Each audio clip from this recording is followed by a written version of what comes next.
안녕하십니까. 뉴스 와이드스겠습니다.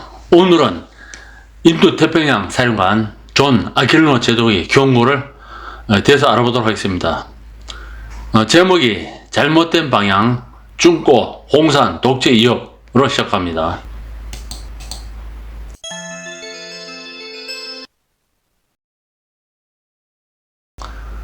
아킬리노는 2021년 3월 중고의 대만 침공이 향후 6년 안에 일어날 수 있다고 말한 전임 필립 데이비슨 제독에 대한 질문에 답했습니다. 같은 달 말 상원 인준 청문회에서 언급하라는 질문에 아킬리노 제독은 대부분이 생각하는 것보다 훨씬 더 가까운 가능성이라고 말했습니다.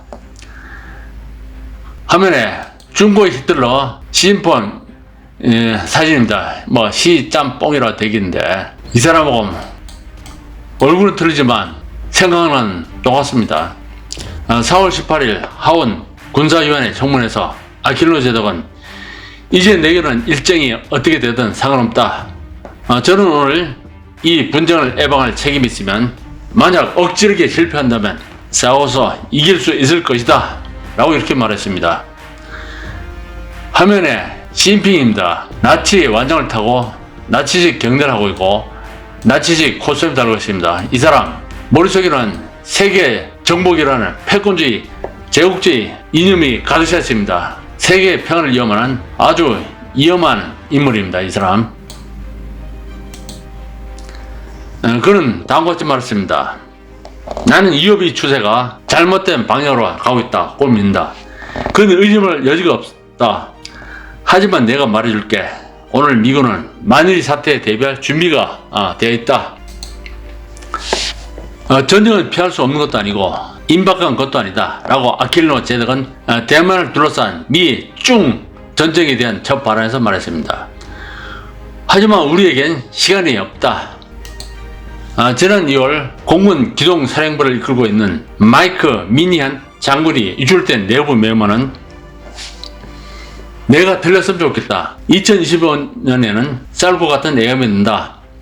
작년 10월 해군 작전 책임자인 마이클 길데이 제독은 아메리카는 빠르면 2023년에 만일 사태에 대비해야 한다고 말했습니다. 나는 그것을 배제할 수가 없다. 나는 그런 말을 해서 불안해할 생각은 전혀 없다. 그런 일이 없기를 바랄 수는 없다. 로이드 오스틴 국방장관은 지난 1월 중국과 대만 주변에 군사훈련을 강화하고 있다고, 그런 그것이 침략이 임박했다는 것을 의미하는지 아닌지는 심각하게 의심스럽다 라고 말했습니다. 콜린 칼 미 국방부 정책실장은 지난 11월 공개 발언을 통해 대만 해협을 가로지르는 수륙 양용 공격이 앞으로 몇 년 안에 일어날 가능성은 낮지만 이 지역에서 군사 사고 위험은 여전히 높다고 말했습니다.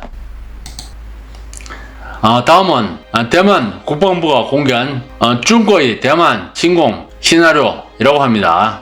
개전 직전 전쟁 D-Day, D-Day 7일, D-Day 8일, D-Day 18일 이렇게 나눠져 있습니다. 자세한 내용은 화면을 정지화면을 놓고 보면 되겠습니다. 보면 일단 중요한 것도 볼 것 같으면 중공군이 전진 배치, 또 발사기지 이동, 그 다음에 전력시설 파상 공격, 전력시설 집중 타격, D-Day 7일, 동원 전투기 72%는 천대 손실, 그러나 압도적인 전투기 수요 우세로 제공권 장악, 대만 전체 전투기 68% 손실, 100대만 잔존. D-Day 8일 제공권을 장악하면서 동해 및 남해 함대의 3개 상륙 함대 대만 섬에 상륙. 대만은 30에서 32% 격침, 그러나 잠수함 수위 부족으로 상륙 저지를 실패한다. D-Day 18일 중국은 상륙 10일 만에 대만 완전 점령한다. 군사력 비교해보면 군사력의 압도적으로 많은 걸 알 수 있습니다. 그리고 한미일 개입 시나리오라고 하는데 이것도 대만 국방부가 작성한 걸로 보입니다.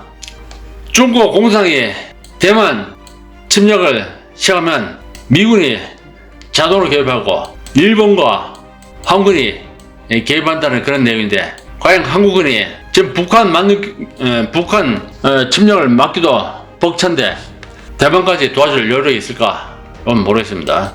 그리고 일설에 따르면 시진핑이와 김정일이가 합작해서 중국군이 대만을 공격할 때 북한군이 전면 남침 또는 부분 남침으로서 도발을 동시에 함으로써 주한미군 병력이 한반도를 벗어나지 못하도록 발을 묶어두자라는 그런 전력이 있다고 합니다. 그래서 인도 태평양 함대 군대만 전쟁에 참가하고 일본, 한국에 있는 미군은 한반도 전쟁에 대비하느라 대만 전쟁에 참전을 못할 수도 있지 않나 그런 얘기가 나옵니다. 그리고 인터넷 유튜브 보면 최강 1교시라고 거기 보면 일부 내용을 인용했는데 과연 중국가 망할까? 중국에 대한 세계인의 부정적 인식이 75%라고 합니다. 2003년, 2016년, 2020년 95%에 달합니다. 중국 공산당에 대한 부정적 나쁜 의식이 95%에 달한다고 합니다. 점점 상승하는 중국 정부에 대한 신뢰도라고 합니다. 이게 다 독재자 시진핑이 이 인간이 자초한 일입니다. G2 시대 한국인은 중국이 싫다. 아메리카 퍼 리서치 센터에서 2020년 6월 조사했다고 하는데 다소 부정적이 46, 매우 부정적이 29, 전체 75%. 한국인 4명 중 3명은 중국어에 부정적이라고 합니다. 시사인이라고 2021년 5월 한국인이 반중 인식 조사인데 약간 부정적이 26.6%, 매우 부정적이 49.4%, 75.9%가 중국의 부정적 감정을 드러냈다고 합니다. 그리고 일본에 대한 부정적 감정은 71.9%, 중국에 대한 부정적 감정이 더 앞서고 있습니다. 약 70에서 75% 이상의 한국인이 중국에 대한 부정적 나쁜 감정을 갖고 있습니다. 계속해서 아메리카의 대중국 인식입니다. 중국은 결코 아메리카 서구제도 가치를 수용하지 않는다. 중국 공산당은 붕괴되고 파괴시켜야 된다. 뭐 그런 얘기고, 동맹국과 함께 중국을 최대한 압박하고 봉쇄해야 된다. 제4차 산업시대에 중국과 선두에 서는 것을 막아야 한다. 뭐 그런 내용입니다. 공화당과 민주당 공통의 인식을 합니다. 그런데 우리나라 진북 좌파 더민주당과 정의당은 정반대로 인 것 같습니다. 중국 공산당을 멸망 또는 파괴시켜야 하는 이유입니다. 북한이 비핵하게 협조하지 않고 뒤로 돕고 있습니다. 한반도의 북한 공산 독재국가로 통일을 원하고 있습니다. 군사력으로 제국주의를 추구합니다. 영토를 확장하고 패권 전쟁을 추구 세계 평화를 위협하고 있습니다. 누가? 중국 공산 시진핑 이 인간이 그렇습니다. 중국은 공산 독재주의 국가로 인민들의 자유를 탄압하고 민주주의를 억압하고 있습니다. 정당한 사법적 재판 없이 중국 인민들을 체포하고 장기 적출 등 불법 행위를 일삼고 마약 공급 공장으로서 세계의 마약을 밀수출하여 세계 국민의 건강과 생명을 위협하는 세계 평화의 적입니다. 중국 공산당. 이상으로 잘못된 방향, 중국 공산 독재 위협과 관련해 알아봤습니다. 오늘 준비한 내용 여기까지입니다. 시청해주셔서 감사합니다.